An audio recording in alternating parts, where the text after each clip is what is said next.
Undercover Carson, secret agent.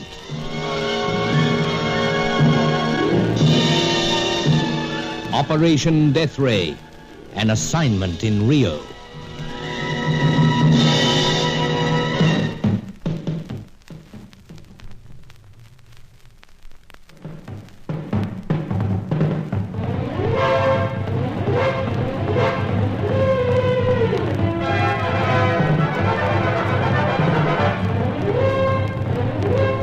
We were back in Rio, not knowing which way to turn to trace the Cossack, the last of the scientists on the list. Time was running out. Sir Giles Davenport and I were hoping that something more would be gleaned from the notebook captured from the late Jacob Bruin. It was in London, and we were waiting for some word. Meanwhile, I was concerned about Bruin's daughter, Sally, my responsibility to a large extent. My former school chum, Roger Deauville, seemed to be pestering her, and that rankled with me. He had said to her that I could never be persuaded to part with one of my beloved pipes, so I hastened to prove otherwise. But back at the Davenport apartment, where Sir Giles was still recovering after an unfortunate incident involving another of my pipes, his faithful servant Angelo was deeply perturbed. It was because of the pipe I had handed to Sally and the all-knowing Charco's threat upon my life. Carson, old chap, this rogue's been an absolute dither of worry. Indeed, Senor Carson. I am at loss to know how to find you. Well, first to Commander Grant to pick up Sally, then to Cozy Coffee Place. Oh, but why the concern? I understand now the nature of this Charco threat. You do? See, the pipe. Huh? The pipe with which the inspector on the train comes hastening to you. But I left it in the compartment. No, Senor, no. Now, Angelo, You will observe this, Senor. But, great heavens. In your baggage I find it. But, well, this doesn't make sense. I fear it makes rather devilish sense, Carson. Indeed. The pipe which was said to have been left in the compartment was merely a duplicate of this one. A duplicate? Yes, of course, that's it. There have been other attempts to harm you by playing upon this passion of yours for pipes. So, Therefore, Senor, the duplicate may well be a deadly device. If you have it upon your person, you walk in grave danger. A touch and match... now, steady, old chap. I haven't got that pipe now. But then where is it, Senor? I gave it to Sally Bruin. Oh, then she is in grave danger. So, Why the deuce give it to her, Carson? well, to settle a bet of a sort. But I must get it back. Not back, old fellow. Well, get her to dispose of it fast. Oh, on the other hand, I'd like to inspect it. Oh, no, Senor. Simply to see how it works. You desire to have the trouble similar to His Excellency? Perhaps for you it will be more serious than an injury to the face. No, destroy it. Carson, I rather think that should be the course adopted. Yes, I expect so. Well, I'll get cracking. Oh, but Sir Giles, Senor. anything from London yet? I'm waiting on a call back. Senor, please. I'm going now, old chap. Don't fret. But I hope young Sally doesn't get to playing around with that pipe. It's dynamite.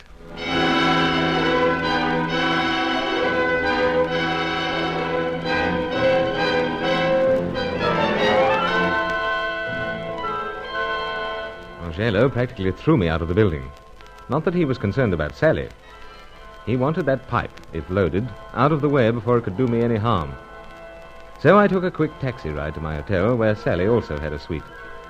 According to the desk clerk, she was in. But I was hardly prepared for the face that greeted me. My former classmate at school in England, Roger Deauville. The man himself, Where's Sally? singing under the shower. I'll wait. Come right in. Thanks. Well. Long time no see. Yeah, I've been busy. Company business, you know. Ah, dear, you big shots. Glad you realize. But, you said singing under the shower. Well, she's getting ready to go on. Dinner, then a show. You've been getting around. You think so? Up country, down country. I believe you saw the great Fitzhenry in Sao Paulo. So, she's back here. I believe so. You haven't seen her? Hetty's deserted me, I'm afraid. Oh, how so? Well, being the modest travel agent that I am, I arranged her movements here and there in South America, but she seems to be slipping off these days without letting me know. You're slipping, old chap. To borrow a phrase from old Staccato Carson. How so? Well, in past, you usually kept Lady Love's tab. Oh, yes, but I'm not Carson. One at a time. And the current one is Sally, eh? Bruce, I never discuss affairs of the heart with other men. But I rather think I'm entitled to insist this time that you do. Entitled. So? Look here, Bruce, this is my affair. But Sally happens to be my responsibility. Seems you want 'em all. I don't follow. Well, you've got Hetty drooling. Have I? Of course. Go on. Then there's that French-Italian dancer, Fay Corelli. To say nothing of that Jansen woman with the antique shop. Quite a bunch of lovelies. Quite. And as well as that, you seem to have a premium on Sally. I just don't want her spoiled, old chap. Spoiled? You know what I mean. I don't think so. Now, look, Derville. Deauville now, eh? So, I rather think it should have been that from the start. I'm starting to recollect that we didn't get along so very well at the old alma mater. I'm starting to recall that your reputation for moving in was well established even in those days of comparative innocence. Just what are you suggesting? It's an old Victorian word, old chap. Cad. You know, Carson, ever since you arrived in Rio, I've been wanting to do something. And that? Just this. Oh! Why, you... Sorry to beat you to it, but... If you want to mix it, Carson, I'll... What is going on here? Oh, Roger and self were discussing old times. Very funny. Roger, there's something wrong. Under your eye, it looks red. Ask Carson. Bruce, what is it? Roger was flicking ash off a cigarette. Little finger slipped, you know. Roger, Don't worry. But Carson wants something. I can't make all this out. Well, don't want to upset any arrangements you might have made. But they weren't arrangements. This was all impromptu. Wasn't it, Roger? Yes, of course. You are acting strangely, both of you. Bruce. I've just dropped in for a moment, dear, about that pipe. Oh. Anything wrong? Well, I hate to tell you this, Bruce, and you're going to be terribly annoyed with me, but Yes. I haven't got it. You gave it to Roger. No. Well, then what? Well, I lost it. Lost it? Not exactly lost. It was stolen. When? Where? As I was walking along the street, just after I'd left you outside the cafe. But how stolen? Well, you see, I had it in my hand, and well, I suppose I was swinging it in my arm, and then all of a sudden someone snatched it. Who? I only caught a glimpse of him before he vanished into the crowd. A shabby little man, but terribly quick. I see. You must be angry with me, I know. No, certainly not. I'm relieved. Howsoever, I only dropped in about the pipe, as I said. Did you want it back? Well, just thought I might exchange it for something somewhat less unusual. Unusual? Let it pass. Anyway, I'll toddle. Have a good time, you two. See you later, school chum.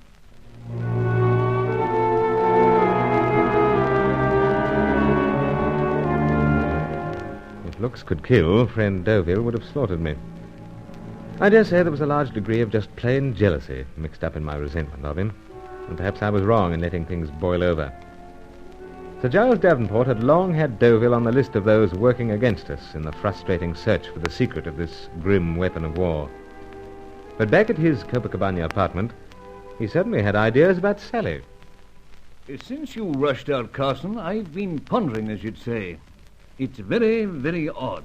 How so, sir? Well, I couldn't help feeling that Miss Bruin may have invented that story to get hold of the pipe. Oh, but why should she? Perhaps she knew about it.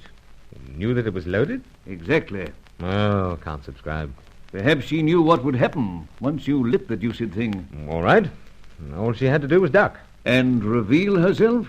Oh, look, sir, this is fantastic. And so are many aspects of this assignment. But consider how we found her, in the backwoods, with her father, a dying man. That will be hard to explain away. Utterly impossible, sir. Nevertheless, her conduct as far as this particular pipe is concerned is, well, it's odd. Yes, inclined to agree with you, sir. My pipes might not be the friends I imagine them to be. And another thing, Carson. The young lady suddenly loses the pipe. Just as well. It would be one way of preventing you from examining it. The pipe was snatched out of her hand. That's all there was to it. Yes, I wonder. Oh, to suspect Sally is, well, it's... Yes, Carson, I understand how you feel.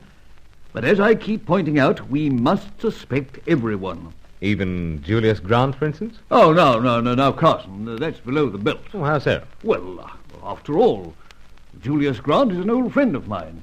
A Britisher, an explorer, a regular tower of strength. Ah, well, sir, let pass. Ah, glad you say so. I should certainly think so. Hello.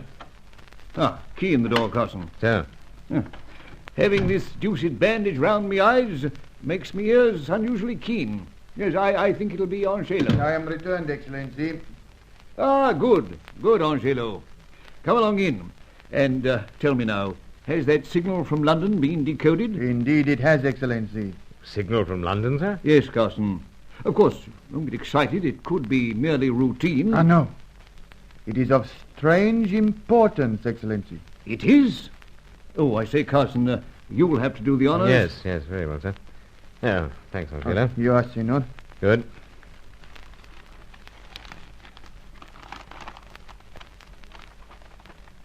Now, why the blazes should they want this? Eh, what? What's it all about, old fella? Listen, Sir Giles. Request urgent dispatch of photographs of Sally Bruin. Stop. Hetty Fitzhenry. Stop. Helena Jansen. Stop. Faye Corelli. With Sally Bruin in pride of place. Carson, it seems that London also has some grounds for suspecting that young lady.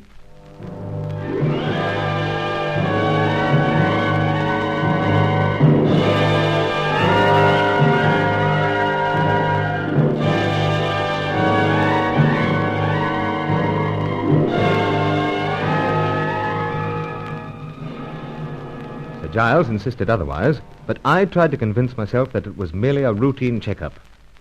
That getting those photographs was to be an interesting business. For once, my pipes came into their own in Operation Death Ray.